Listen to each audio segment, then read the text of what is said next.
사도행전 11장 11절부터 18절까지의 말씀입니다. 마침 세 사람이 내가 유숙한 집 앞에 서 있으니 가이사랴에서 내게로 보낸 사람이라. 성령이 내게 명하사 아무 의심 말고 함께 가라 하시매 이 6 형제도 나와 함께 가서 그 사람의 집에 들어가니 그가 우리에게 말하기를 천사가 내 집에 서서 말하되 내가 사람을 요빠에 보내어 베드로라 하는 시몬을 청하라. 그가 너와 내 온 집이 구원받을 말씀을 내게 이르리라 함을 보았다 하거늘 내가 말을 시작할 때에 성령이 그들에게 임하시기를 처음 우리에게 하신 것과 같이 하는지라. 내가 주의 말씀에 요한은 물로 세례를 베풀었으나 너희는 성령으로 세례를 받으리라 하신 것이 생각났노라. 그런즉 하나님이 우리가 주 예수 그리스도를 받을 때 주신 것과 같은 선물을 그들에게도 주셨으니 내가 누구이기에 하나님을 능히 맡겠느냐 하더라. 그들이 이 말을 듣고 잠잠하여 하나님께 영광을 돌려 이르되 그러면 하나님께서 이방인에게도 생명 얻는 회개를 주셨도다 하니라. 아멘. 이는 살아계신 하나님의 말씀입니다.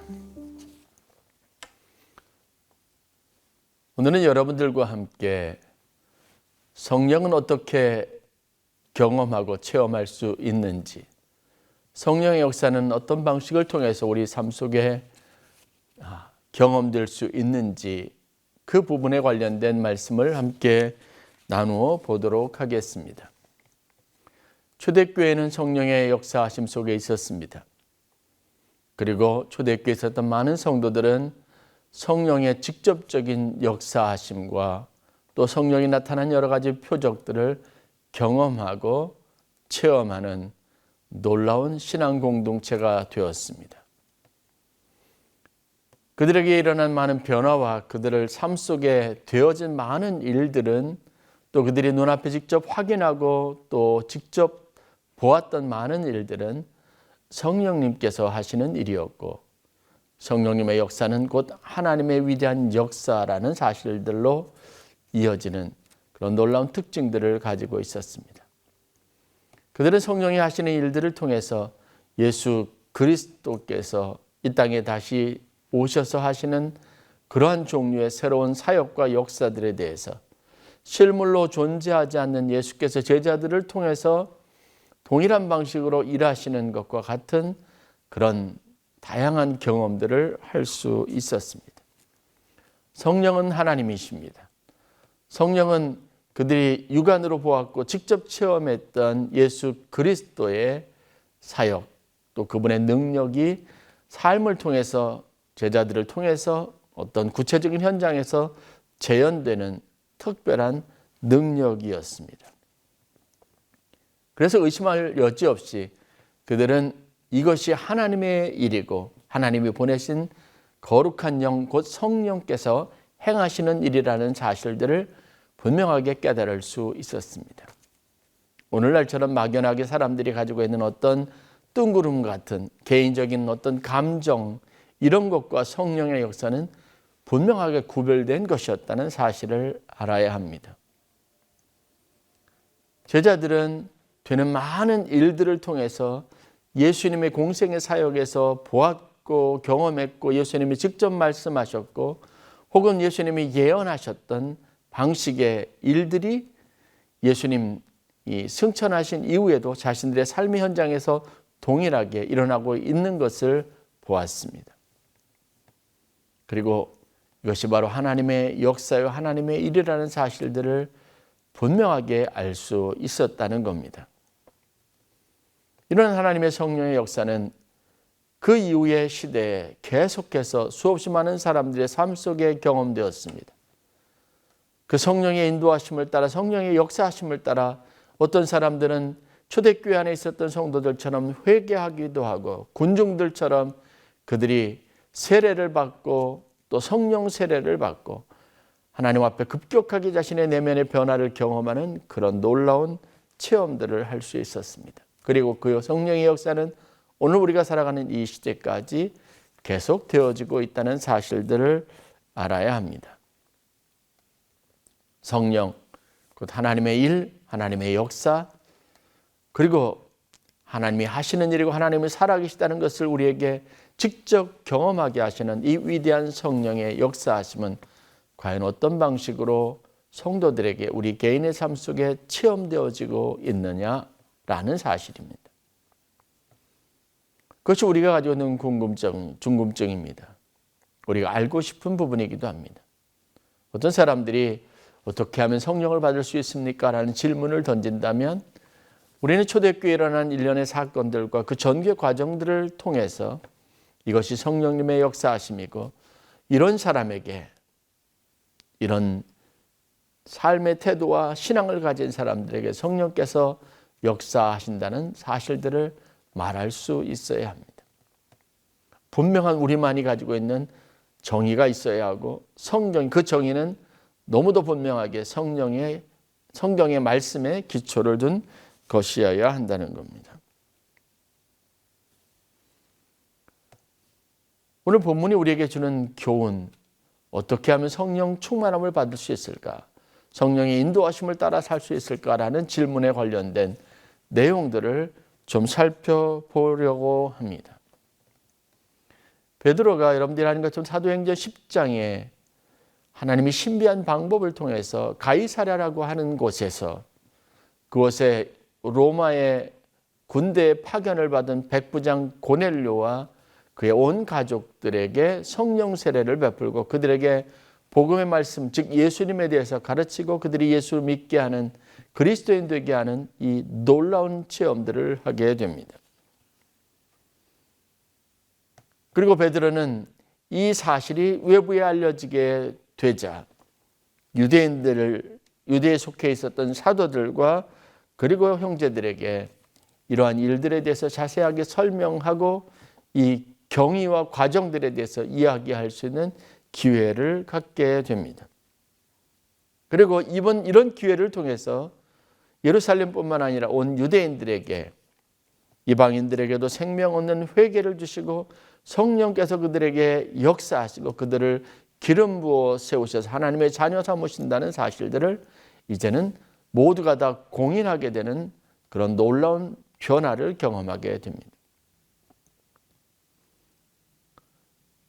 우리가 분명하게 아는 것은 성령께서는 우리의 생각과 우리가 가지고 있는 삶의 지경을 뛰어넘는 위대한 하나님의 나라로 하나님의 세계로 우리를 이끌어 가신다는 사실들을 배우게 되는 겁니다. 성령은 항상 새로운 문을 여십니다. 새로운 세계를 열어가십니다. 우리 모두가 볼 수 없는 것을 보게 하십니다. 이전에 경험해 보지 못했던 새로운 것들을 경험하게 하신 겁니다. 성령은 열린 문의 권세를 가지고 계시는 분입니다. 오늘 우리 삶의 변화를 원한다면, 새로워지기를 원한다면 우리가 하나님 앞에 성령 충만하기를 위해서 기도해야 합니다. 즉 우리가 타성에 젖어서 그동안 하던 모든 행위나 결정과 생각과 그리고 삶의 방식으로는 벗어날 수 없었던 새로운 세계로 나아갈 수 있게 하는데 반드시 필요한 것이 성령의 역사라고 하는 사실입니다. 베드로도 고넬료도 자기들만의 세계에 갇혀 있었던 사람들입니다. 새로운 가능성, 새로운 일을 하는 데 있어서 주저했고 망설이던 사람들입니다. 그런데 이들에게 똑같이 성령께서 역사하셨습니다. 고넬료에게 환상을 주셨습니다. 천사들을 보내서 말씀하게 하셨습니다. 동일하게 베드로에게도 다른 공간에 있었던 베드로에게도 성령께서 역사하시고 베드로에게 환상 가운데서 말씀을 주셨습니다. 그리고 이들이 성령이 이루시는 이 완벽한 계획 안에서 서로 만나게 되고 그리고 베드로가 그들에게 복음을 전할 수 있는 기회를 얻게 됩니다. 이 말씀을 받은 고넬료와의 온 집안에 있었던 사람들이 다 영적 세례를 받고 물로 세례를 받고 구원받는, 그래서 온 집이 하나님의 구원을 경험하게 되는 축복이 있게 됩니다. 이 사실에 대해서 도저히 받아들일 수 없고 용납할 수 없었고 이해할 수 없었던 유대인 출신의 지도자들, 심지어는 사도들까지도 전혀 생각하고 해보지 못했던 이 일이 가능해질 수 있었던 그 배경에는 성령의 역사하심이 있었다는 겁니다. 새로운 세계를 열어가십니다. 새로운 것으로 우리를 이끌어 가십니다. 이전에 경험해보지 못했던 신비하고 놀라운 하나님의 은혜 안에서 살아가도록 도우시는 분이 바로 성령님이십니다. 오늘 우리가 읽었던 본문에 보면 베드로가 유대인 사도들, 출신의 사도들과 그리고 형제들에게 자신이 경험했던 이방인들, 즉 고넬료와 그의 가족들에게 세례를 베풀고 그들이 예수를 믿게 되는 과정에 대한 자세한 경위들이 설명이 되어져 있었고 그것에 대해서 소개하고 있는 내용들을 접하게 됩니다. 베드로가 여러 차례 언급하는 것은 바로 그가 하늘로부터 들려오는 소리를 들었다는 겁니다. 물론 7절부터 이어지는 말씀을 보면 그 소리를 듣고 자기가 베드로 개인이 자기가 가지고 있던 생각들을 표현하고 말하는 내용들이 기록이 되어져 있습니다. 그러면 이윽고 또 성령께서 베드로에게 말씀을 주셨습니다. 그래서 그의 생각들이 얼마나 편협하며 잘못된 것인지 하나님이 하시는 일이 얼마나 정당한 것이며 놀라운 것인지 그로 하여금 그 초점을 그 생각에 가르침의 초점을 맞추게 하고 그래서 그가 순종함으로 여러분 고넬료를 방문하고 자기 집에 찾아왔던 고넬료가 보냈던 사람들을 따라서 그의 집안에 고넬료의 집으로 가서 거기에 있는 사람들에게 복음을 전하고 복음으로 초청하고 그들에게 세례를 베푸는 이 놀라운 역사들을 경험하게 되었다고 말합니다. 12절 말씀을 보면 성령이 내게 명하사 아무 의심 말고 함께 가라 하시매라고 기록하고 있습니다. 베드로가 전하는 것은 성령이 자기에게 명령하셨다라고 말합니다. 이렇게 하라고 직접 지시하셨다고 하는 겁니다. 아무 의심하지 말고 함께 가라. 베드로라 하여금 그런 결단을 할 수 있게 하신 게 바로 성령께서 하신 겁니다. 즉 하나님의 성령의 음성을 듣습니다. 여러분 우리에게도 이렇게 들려드리는 하나님의 음성이 있어야 합니다. 그냥 성경에 기록되어 있는 말씀을 단순히 읽는 그 정도가 아니라 성령께서 직접적으로 그에게 나타나셔서 그가 분명하게 분별할 수 있는 말씀으로 그에게 말씀을 주셨다는 게 바로 성경이 증언하는 바입니다. 이 말씀을 준비하면서 제가 성령 체험하게 된 것, 내 인생에 아주 중요한 결정들을 할 수 있게 되었던 그 시간들에 대한 기억을 떠올려 보았습니다. 동일합니다. 다르지 않습니다. 오늘 하나님께서 내게 말씀을 주셨습니다. 그 말씀은 너무나 또렷하고 분명하게 내 머릿속에 내 깊이 각인될 수 있는 하나님의 말씀입니다. 그것을 구체적인 소리라고 말하지 않더라도 그것을 하나님의 음성으로 내 마음에 각인되어져 찾아오게 되는 스며드는 어떤 생각이라고 말할 수도 있을 겁니다. 그러나 저는 그것이 그렇게 말씀하시는 분이 하나님이시라는 사실, 성령께서 내가 말씀하신다는 사실을 분명하게 기억합니다. 내 영적 관심이 그리고 내가 깨어 있을 때 하나님 음성을 듣고자 할 때 하나님은 말씀하십니다. 이 일이 내 삶에 어떤 의미인지 모르고 혼란스러울 때라도 하나님이 내게 말씀하여 주시기를 원할 때 그때 우리는 하나님의 음성을 들을 수 있습니다. 성령은 그래서 보이스입니다. 말씀입니다. 음성입니다. 우리에게 구체적으로 시그널, 신호체계를 가지고 우리 영혼을 울리고 생각을 사로잡는 하나님의 강력한 말씀입니다. 이어지는 말씀, 우리 본문으로 삼았던 말씀을 보면 성령께서 베드로에게 하시는 말씀, 그에게 지시하시는 내용이나 가르치시는 것은 너무나도 분명하고 뚜렷한 내용들을 담고 있습니다. 지시하시는 것도 성령님이시고 어떤 곳에 가게 하시는 것도 성령님이시고 그리고 사람들과 대화를 나누게 하시는 과정에서 개입하시는 것도 성령님이십니다. 더 놀라운 사실은 15절 말씀입니다. 내가 말을 시작할 때 성령이 그들에게 임하시기를 처음 우리에게 하신 것과 같이 하는지라라고 기록하고 있습니다. 고넬료 집을 방문했을 때 베드로의 설교가 있습니다. 메시지를 전합니다. 성령께서 그에게 명령하시고 지시하신 내용들입니다. 그런데 그때 베드로는 신비한 체험을 하게 됩니다. 내가 말하는 중에 성령이, 나로 말하게 하셨던 성령이, 메시지가 되셨던 성령이 그들 가운데도 임하고 있는 것을 보았습니다. 그리고 우리가 변화되고 내가 은혜를 처음 했던 것처럼 베드로가 자신의 체험과 동일한 방식으로 사람들 속에서 역사하시는 성령의 역사하심을 보았던 겁니다. 물로 세례를 베풀었으나 너희는 성령으로 세례를 받으리라 말씀하신 것도, 그렇게 말씀하게 하신 것도 역시 성령님이십니다.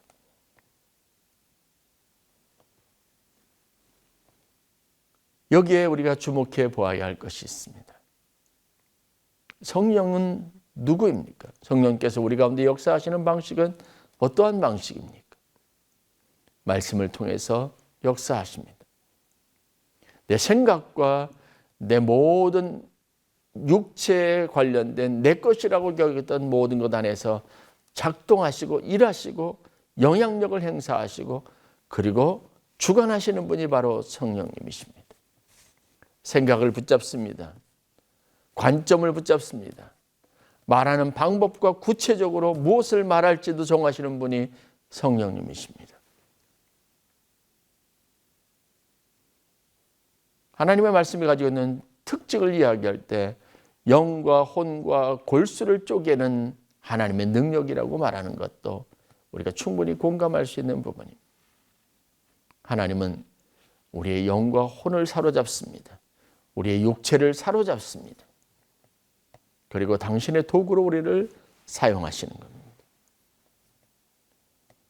구약 성경에 보면 엘리 제사장 밑에서 성장했던 사무엘에게 하나님의 음성이 들려지는 순간이 있습니다. 하나님이 나타나셔서 사무엘에게를 부르시고 그에게 말씀하시는 순간이 찾아옵니다. 특이한 것은 그때 사무엘은 그 들려오는 소리가 무슨 소리인지 알지 못했다고 기록되어져 있습니다. 나중에 이제 엘리 제사장에게 찾아가서 자신에게 일어난 일, 신비한 경험과 일들에 대해서 자문했을 때 엘리가 그 음성이, 그때 들려지는 모든 소리가 하나님의 음성이고 하나님이 말씀하시는 것이라고 가르쳐 주었다는 겁니다. 그러한 일이 있을 때 엘리는 사무엘에게 주여 말씀하옵소서 종이 듣겠나이다라고 반응하도록 가르쳤습니다. 또다시 그 음성이 들릴 때 사무엘은 엘리 제사장의 가르침을 받은 대로 그가 들리는 것들, 그의 귀에 들려오는 것들을 하나님이 내게 말씀하시는 것으로 듣기 시작했다는 겁니다. 오늘 우리에게도 마찬가지입니다. 과연 우리가 어떻게 성령의 인도하심을 받고 성령의 은혜를 체험하고 성령의 인도하심을 따라 살 수 있을까 질문한다면 그 대답은 의외로 간단한 것에 있습니다. 여러분들이 가지고 있는 영적 관심, 하나님이 내게 말씀하시고 지시하시고 가르치시는 것을 듣고 그 말씀에 순종하고자 하는 준비된 마음, 헌신된 마음 밭 위에 하나님의 성령이 임하십니다. 예수님께서 제자들에게 십자가에 달려 죽으시고 또 하나님 보좌 우편으로 올라가실 것에 대해서 미리 말씀하셨습니다. 그리고 실질적으로 십자가에 달려 죽으시고 부활하신 예수님께서 제자들에게 나타나신 후 이제 하나님 보좌 우편으로 올라가는 승천의 거룩한 과정들을 경험하게 됩니다. 그때 예수님께서 승천하시면서 제자들에게 말씀하신 것, 아니 그 이전에 승천 이전에 제자들에게 자신의 미래에 일어날 일들에 대해서 제자들에게 암시적인 메시지를 주시면서 그들에게 당부하신 것이 있습니다. 예루살렘을 떠나지 말고 기다리라는 겁니다. 하나님이 너에게 주실 보혜사 성령을 사모하고 기다리라는 겁니다. 제자들은 그 말씀에 순종했고 예루살렘에 다락방에 모여서 전심으로 함께 기다리며 그들이 하나님 앞에 성령 받기를, 성령의 임재를 구하는 기도를 드렸습니다. 그 현장에 바로 성령님이 임하신 겁니다. 성령은 찾고 구하는 자에게 주시는 하나님의 은혜입니다. 오늘 이 시대에도 우리가 성령 받기를 원한다면 하나님 앞에 간절한 마음으로, 사모하는 마음으로 기도할 수 있어야 합니다. 그럴 때 하나님께서 우리에게 깨닫게 하시고 우리의 생각을 주관하시고 우리가 무엇을 행할지를 알게 하십니다. 만일 우리가 성령으로 살면 또한 성령으로 행할지니 라고 갈라디아서에서 사도 바울이 권면했던 내용들을 기억합니다. 성령의 우리 안에 충만하면 우리가 육체의 소욕을 이루지 않습니다. 정욕을 따라가 살아가지 않습니다. 그래서 내 의지가 작용하지 않고 내 삶의 주인이 나이지만 성령께서 내 모든 의지와 내 삶의 행위들을 결정하신 거라는 사실을 알고 있었던 사도 바울이 가지고 있었던 강력한 권고입니다. 갈라디아서 5장 16절 말씀입니다. 성령을 따라 행하라. 그리하면 육체의 욕심을 이루지 아니하리라. 로마서 8장에서도 그가 가지고 있었던 깨달음과 인사이트는 그겁니다. 육체의 일은 육체의 생각으로부터 나옵니다. 그러나 성령의 생각은, 성령에 대한 우리의 구체적인 관심은 우리 삶의 영적인 새로운 질서들을 만들어내는 힘이 된다는 사실입니다. 오늘 여러분들의 삶 속에 이러한 성령의 역사 그리고 성령의 충만하심이 함께하기를 주의 이름으로 간절히 축원합니다. 놀라운 사실들은 18절의 말씀입니다. 그들이 이 말을 듣고 잠잠하여, 여기서 말하는 그들이라 하면 바로 사도행전 11장 1절에 나와 있는 유대에 있는 사도들과 형제들을 말합니다. 이방인들도 하나님의 말씀을 받았다함을 듣고 화가 나 있었던, 그리고 비난했던 바로 그 형제들과 사도들을 말합니다. 그런데 이들이 베드로가 하는 이 말을 듣고 잠잠하였다고 기록합니다. 이어지는 말씀입니다. 하나님께 영광을 돌려 이르되 그러면 하나님께서 이방인에게도 생명 얻는 회개를 주셨도다 하니라. 베드로가 전한 이 말씀을 듣고 여러분 놀라운 그들의 마음의 변화가 일어납니다. 이전에 도저히 수용할 수 없었던 사실을 수용할 수 있게 되고 이렇게 해서 이방인 선교의 문이 본격적으로 열려지는 놀라운 일이 일어나게 됩니다. 그 다음에 이어지는 사도행전 11장 19절부터의 말씀이 바로 안디옥 교회, 최초의 이방인 교회가 세워지고 그것으로부터 이방인 선교의 새로운 장이 열려져가는 새로운 하나님의 역사를 보게 되는 겁니다. 하나님이 하시는 일에 이 치밀하고 놀라운 것을 여러분 다 경험하실 수 있기를 바랍니다. 인정할 수밖에 없는 하나님의 역사입니다. 마찬가지로 오늘 우리에게도 다져져 있던 우리의 마음을 열고 우리로 하여금 새로운 세계로, 새로운 가능성으로 하나님의 섭리와 더 큰 미래로 나아가게 하는 유일한 힘은 우리 자신의 선택에 달려있지 않다는 걸 알아야 합니다. 성령은 열려진 문입니다. 열린 문입니다. 그분이 문을 열면 닫을 자가 없습니다. 그분이 그 문을 열고 우리로 나아가게 하실 때 우리에게 새로운 인생, 새로운 미래, 변화된 삶에 대한 새로운 소망을 얻을 수 있다는 사실들을 알아야 합니다. 여러분 모두에게 이런 은혜가 있기를 주의 이름으로 간절히 축원합니다. 성령님, 그분의 인도하심을 따라 사십시오. 사모하는 마음, 기다리는 마음, 준비된 마음, 그 능력을 믿는 마음 위에 부어지는 성령의 역사. 우리의 온 생각과 마음과 그리고 모든 것을 사로잡는 강력한 성령의 역사가 기름 부으심이 바로 여러분들의 삶 속에 일어나는 축복이 될 줄로 믿습니다. 그것을 통해서 여러분들이 하나님의 나라의 거룩한 영광에 동참하고 하나님의 부르심에 순종하여 나아가는 거룩한 성도들이 되실 수 있기를 간절히 축원합니다.